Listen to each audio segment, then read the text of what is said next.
25 থেকে 26 তারিখের মধ্যে যদি এই মনোনয়ন পরিবর্তন না করে, তাহলে কিশোরগঞ্জকে আমরা সমগ্র বাংলাদেশ থেকে আলাদা করে বন্ধ করে রাখবো। তিনি পলাতক, পলাতক হইলেন, জেলার সভাপতি যদি পলাতক হয়ে যান, তাহলে তার নেতৃত্ব কোথায়? আলম মনে করতেছে যে আমি একটা ঝিলে দুই পাখি মেরে দিব, আমি দরকার পড়লে ভৈরব কলেজ থেকে বাদ বইরে মানুষ সাপ্লাই দিব, আর কিশোরগঞ্জে আমার হারে কালাচান্দের নেতা বানাই দিব। আলম মনে করতেছে যে আমি একটা ঝিলে দুই পাখি মেরে দিব। কি পাখি মারবো?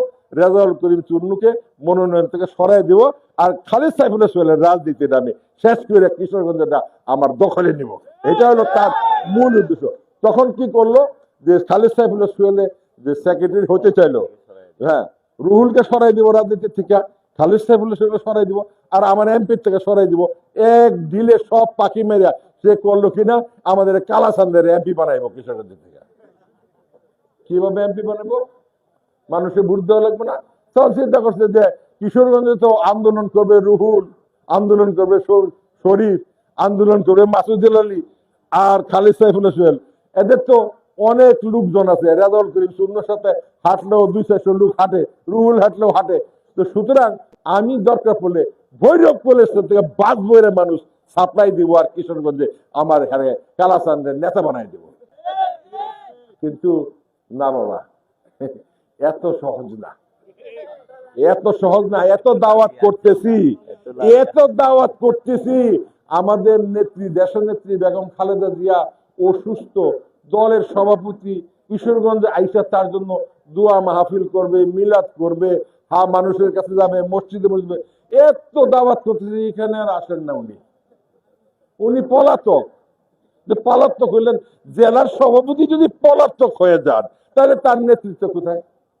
আমি তো ওই পলাতক নেতাকে চাই না। চানা তারা পলাতক হয়ে গেছে, একদম পলাতক। কিশোরগঞ্জে আসে না, ওই টুকে এসে বসে কিশোরগঞ্জের এসপি সাহেবের সাথে আর ওসি সাহেবের সাথে যোগাযোগ করে যে কি অবস্থা, আমার কি আসা দেবো? বলছে আপনি আসবেন না, কারণ আমরা আপনার রিস্ক নিতে পারবো না। আমাকে এটা জানাইছে। না না, বলবো না কেন? আমার কি করে ফাঁসি দেবো? আমি সত্য কথা বলতেই থাকবো। ফাঁসির দড়ির গলাত লাগাইলে আমি সত্য কথা বলতে থাকবো। তো উনি, হ্যাঁ, ঢাকা গুলশানের বারান্দা বই দিছে অফিসে, আল্লাহ বিল্লাহ করতেছে। এখন চিন্তা করতেছে আল্লাহ যে ছুটেই গেল নাকি কে জানে, এরকম একটা ভারসাম্যের মধ্যে আছে। যাই হোক, ছুটবে, নিশ্চিত ছুটবে। বিএনপির দলীয় হাইকমান্ড যদি না ছুটায়, তাহলে আমাদের কিশোরগঞ্জের সকল পর্যায়ের বিএনপির নেতা কর্মীরা ছোটাই দেবেন না, ছুটে যাবে। কারণ আমরা বিএনপি থেকে ইলেকশন করব, আর যদি উনি অন্য কোন দল থেকে নির্বাচন করতে চায়, করুক, দেখা যাবে, তখন সামনাসামনি হবে না। তো আমি কথা হচ্ছে কি, যে একজন মিথ্যাবাদীকে, একজন মুনাফেককে আমরা পছন্দ করি না। যারা নাকি মানুষের বিরুদ্ধে ষড়যন্ত্র করে, যারা নাকি মিথ্যাচার করে নিজের পদ পদবি আহরণ করে, তাদের মুখে আমি সবসময় থুতু মারি। আপনারা জানেন যে 2014 সালের না 15 সালের সম্মেলনটা হয়েছিল। 15 সালে কিন্তু কিশোরগঞ্জ সদরে কোনো কমিটি ছিল না। খালিদ সাইফুল্লাহ ছিল আমার যুগ্ম আহ্বায়ক, আমি ছিলাম আহ্বায়ক। উৎসবে একটা সভা হয়ে সমস্ত কমিটি বাতিল করা হলো। কিশোরগঞ্জের আর হোসেনপুরের কমিটি দিল মবিনরে, কিশোরগঞ্জ সদরের আর কমিটি হইতে দিল না হইতে দিয়া 18 নির্বাচন পর্যন্ত কিশোরগঞ্জের আর কোনো কমিটি নাই। কিন্তু ওই 15 সালে যখন সম্মেলন হয়, তখন কাউন্সিল করার জন্য যখন ওই ভিতরে বসে, তখন আমি জিজ্ঞাসা করলাম গিয়া যে এখানে কাউন্সিল হয় সদরের কমিটিতে কে আছে? ওকে আপনি আছেন। কি আমি? আহ্বায়ক। আমি তো কমিটি ভেঙে দিচ্ছি অত আগে, আপনার কোনো আহ্বায়ক নাই। আমি ওই বেটা উঠ, একটা উষ্ঠা মেরে নিয়ে বাইরে ফেলে দিব। সব উঠে গেছে গা। শাহজাহান ছিল ভাইস চেয়ারম্যান, সে গিয়ে লাভ দেয়, উঠে গিয়া একটা জায়নামাজ দিছে, নামাজ পড়া শুরু করছে। আর প্রিন্স যারা আছে সব করলো কিনা পালাইয়া চলে গেছে, বস্তাবন্দি করিয়া ঢাকা গিয়া। কয়েকদিন পরে একটা কমিটি কিনে নিয়ে এসে কয় আমি তো সভাপতি হইলাম।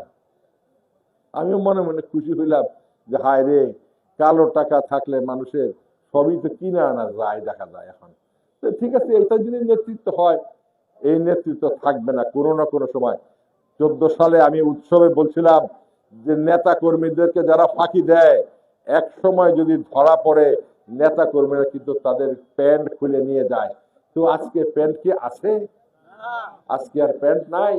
কারণ আমরা যত চেষ্টা করছি মুখে ধরে রাখার জন্য যে জুতা মারো তালে তালে গালে গালে, এই কথা বললো না, এটা আমাদের অসম্মানী হয়, কিন্তু ফিরে যেতে পারি না। তো কর্মীরা এগুলি বলছেই, তারপরে হাত জোর করে অনুরোধ করছি যে আমাদের দলের নেতাদেরকে এইটা বলা সমীচীন না। অর্থাৎ 14 সালের যে কথা ছিল আমার, সেটা কিন্তু আইসা 2025 সালে বাস্তবায়িত হয়েছে। আমি এই জন্য বলবো, তাদেরকে অনুরোধ করবো যে আপনারা আর বাটপারি করবেন না, আর ষড়যন্ত্র করবেন না, আর মিথ্যার আশ্রয় নেবেন না। এখন ভালো হয়ে যান, ভালো হইতে পয়সা লাগে না। পয়সা যা দিছেন সেটা খাইয়ে দেয়া মোটা হয়ে গেছে। এখন আর চিকন আলীর আর মোটা আলীরে মারার কোনো দরকার পড়বে না।